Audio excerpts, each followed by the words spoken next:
할렐루야, 사랑하고 축복합니다. 지난밤 잘 주무셨나요? 오늘도 우리 주님이 함께 하시는 날입니다. 다 같이 묵상하심으로 2월 17일 목요일 새벽 기도회를 시작하겠습니다. 조용한 기도 드리시겠습니다. 새 계명을 너희에게 주노니 서로 사랑하라. 내가 너희를 사랑한 것 같이 너희도 서로 사랑하라. 아멘. 사랑해 주님, 오늘 이 아침에 우리에게 새 계명, 서로 사랑의 계명을 주시니 감사합니다.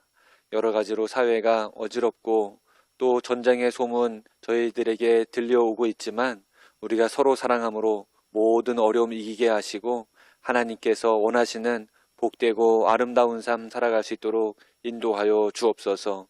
오늘 이 한날도 주님께 의탁하오며 언제나 우리를 사랑하시는 예수님의 이름으로 기도합니다. 아멘.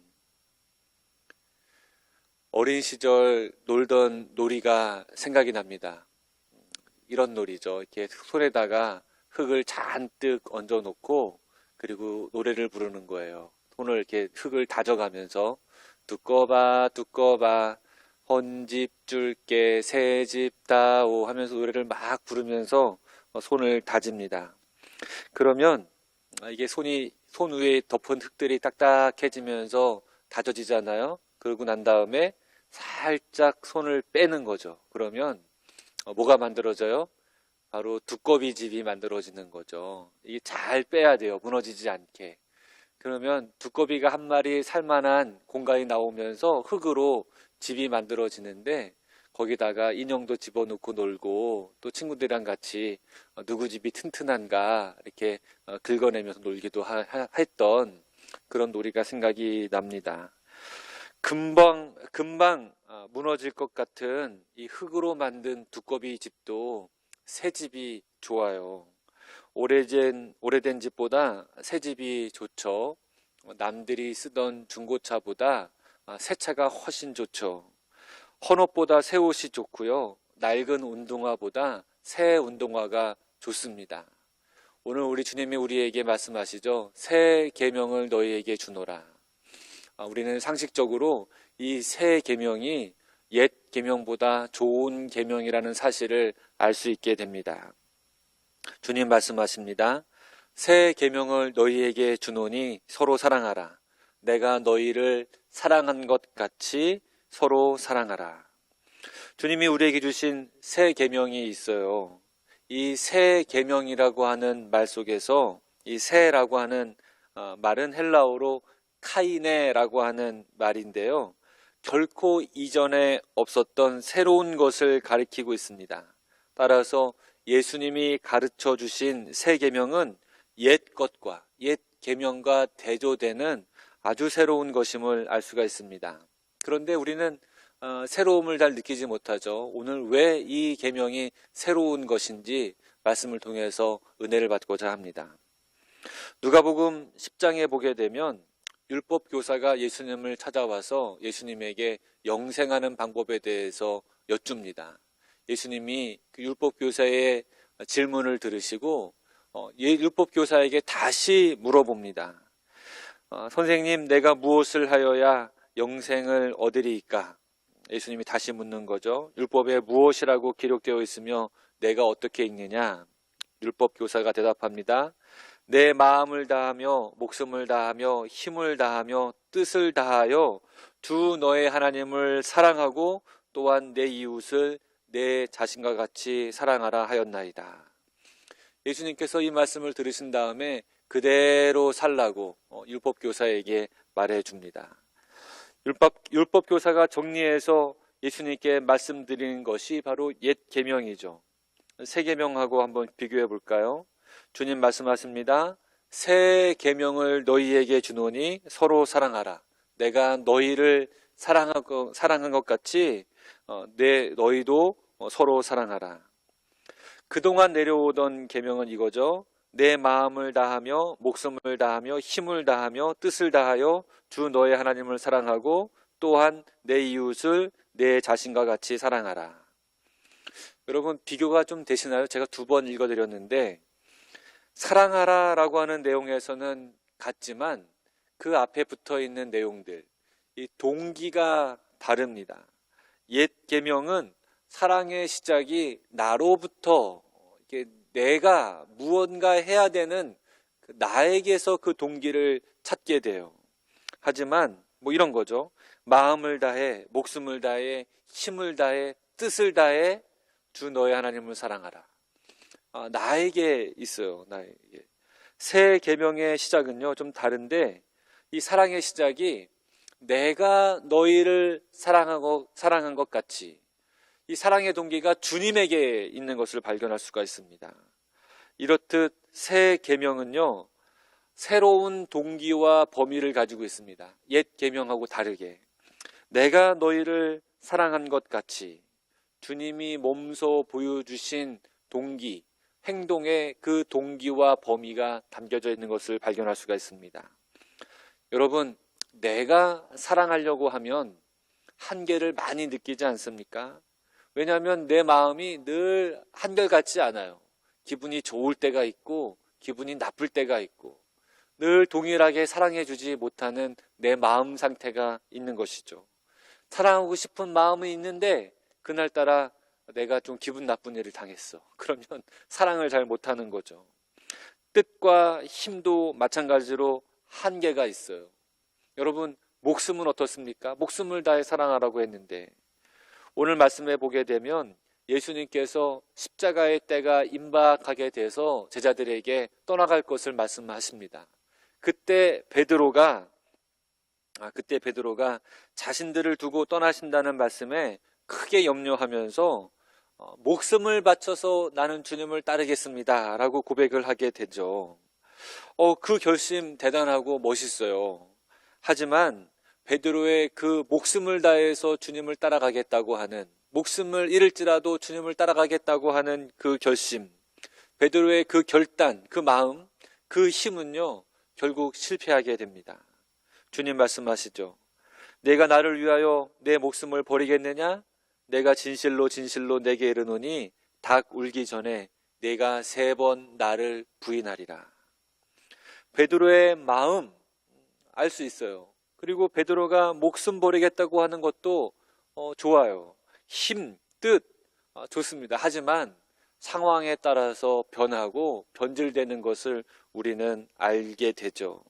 한계 많고 믿을 수 있는 말이 아니라는 사실을 깨닫게 됩니다.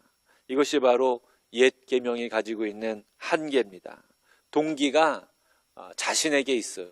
동기가 나에게 있기 때문에 그런 것이죠. 그러나 주님이 우리에게 새 계명을 주십니다. 서로 사랑하라. 이 말씀은요, 동기가 예수님에게 있어요. 내가 너희를 사랑한 것 같이 너희도 서로 사랑하라. 내가 너희를 사랑한 것 같이 너희도 서로 사랑하라. 동기가 다르지 않습니까? 주님이 이 말씀을 하실 때 베드로에게 이렇게 말씀하십니다. 내가 가는 곳에 네가 지금은 따라올 수 없으나 후에는 따라오리라. 지금은 주님처럼 사랑할 수 없고, 지금은 한계가 많고, 지금 가졌던 결심은 흔들릴 수 있지만 결국에는 할 수 있다. 결국에는 주님이 우리를 사랑하신 것 같이 우리도 서로 사랑할 수 있다고 하는 놀라운 말씀을 베드로에게 해주시는 것이고, 이 말씀은 우리에게도 해당합니다. 우리가 서로 사랑의 한계를 느낄 때가 있지 않습니까? 사랑해야 되는 것 알면서도 사랑하지 못할 때가 있어요. 이해해줘야 되지, 이해해줘야지 하고서 우리가 말을 하지만 우리의 마음과 다르게 이해 못할 때가 너무 많이 있지 않습니까? 서로 사랑하다가 상처받기도 하고 상처를 주기도 합니다. 지금은 우리가 이 서로 사랑이 잘 안 될 수가 있어요. 그러나 주님이 힘주시면, 주님이 함께 하시면, 주님이 도와주시면 가능합니다. 내가 너희를 사랑한 것 같이. 여러분, 주님처럼 사랑하라. 이 말이 무엇이냐면 성령님이 우리에게 오시면 우리도 온전히 주님을 따라 나설 수 있다고 하는 희망의 말씀을 우리에게 주시는 겁니다. 지금은 따라올 수 없으나 나중에는 따라올 수 있으리라. 주님이 우리에게 은혜 주시면, 주님이 우리에게 감당할 수 있는 힘을 주시면 우리가 사랑할 수 있게 된다는 것이죠. 사랑하기 힘든 그 사람까지도 사랑할 수 있는 힘을 주님이 주신다는 거예요. 여러분, 우리가 서로 사랑의 실천의 자리는 어디겠습니까? 바로 우리 믿음의 식구들에게 먼저 하셨으면 좋겠어요. 속회 식구들과 선교회 식구들 말이죠. 마음이 안 맞는 사람 있을 수 있어요. 서로 대화가 안 되는 사람 있을 수 있어요. 하지만 주님 의지하시면서 주님, 지금은 제가 안 되지만 나에게 성령 주시고 은혜 주시고 힘 주셔서 내가 사랑할 수 있게 도와주옵소서. 여러분, 기도해 보시지 않으시겠습니까? 어쩌면 함께하는 것 자체가 괴로움인 사람들도 있을 수 있습니다. 여러분, 주님이 그래 하셨던 것처럼 다시 화해를 시도하고 사랑을 시도해 보셨으면 좋겠습니다. 성령님의 도움을 구해 보셨으면 좋겠습니다. 오늘 말씀처럼 베드로는 주님을 따르는데, 온전히 따르는데 실패했지만 결국에는 성공하죠. 넘어지면서 배우고 단단해져서 끝내 주님의 가신 영광의 길 베드로도 걸어가게 됩니다. 오늘도 우리의 삶이 서로 사랑에 실패와 좌절의 연속일 수 있지만 우리가 믿음의 싸움을 포기하지 않고 또 주님을 향한 끝없는 사랑을 경험하면서, 주님이 우리에게 주시는 끝없는 사랑을 경험하면서 지속적으로 살아갈 때 분명히 주님은 우리에게 서로 사랑의 은혜를 베풀어 주시고 힘 주시고 도와주시는 놀라운 은혜가 있는 줄 믿으시고 오늘도 이 세 계명 지켜가시는 여러분 되시기를 주님의 이름으로 축원합니다. 기도하시겠습니다. 사랑의 주님, 우리가 서로 사랑의 삶을 살아갈 수 있도록 인도해 주시옵소서. 나의 힘으로는 감당할 수 없지만 주님이 주신 힘으로, 주님이 함께 하심으로, 우리에게 성령 부어주심으로 우리가 원하는 그 사랑 나누고 베풀고 또 서로 누리며 살아갈 수 있는 은혜가 가득하게 하시옵소서. 오늘도 사랑하는 주님의 은혜 속에 살기를 원하오며 우리 주 예수님의 이름으로 간절히 기도합니다. 아멘. 여러분, 오늘도 말씀의 은혜 속에 계시기를 축복합니다. 그가 나간 후에 예수께서 이르시되 지금 인자가 영광을 받았고 하나님도 인자로 말미암아 영광을 받으셨도다. 만일 하나님이 그로 말미암아 영광을 받으셨으면 하나님도 자기로 말미암아 그에게 영광을 주시리니 곧 주시리라. 작은 자들아, 내가 아직 잠시 너희와 함께 있겠노라. 너희가 나를 찾을 것이나 일찍이 내가 유대인들에게 너희는 내가 가는 곳에 올 수 없다고 말한 것과 같이 지금 너희에게도 이르노라. 새 계명을 너희에게 주노니 서로 사랑하라. 내가 너희를 사랑한 것 같이 너희도 서로 사랑하라. 너희가 서로 사랑하면 이로써 모든 사람이 너희가 내 제자인 줄 알리라. 시몬 베드로가 이르되 주여, 어디로 가시나이까? 내가 가는 곳에 네가 지금은 따라올 수 없으나 후에는 따라오리라. 주여, 내가 지금은 어찌하여 따라갈 수 없나이까? 주를 위하여 내 목숨을 버리겠나이다. 네가 나를 위하여 내 목숨을 버리겠느냐? 내가 진실로 진실로 네게 이르노니 닭 울기 전에 네가 3번 나를 부인하리라.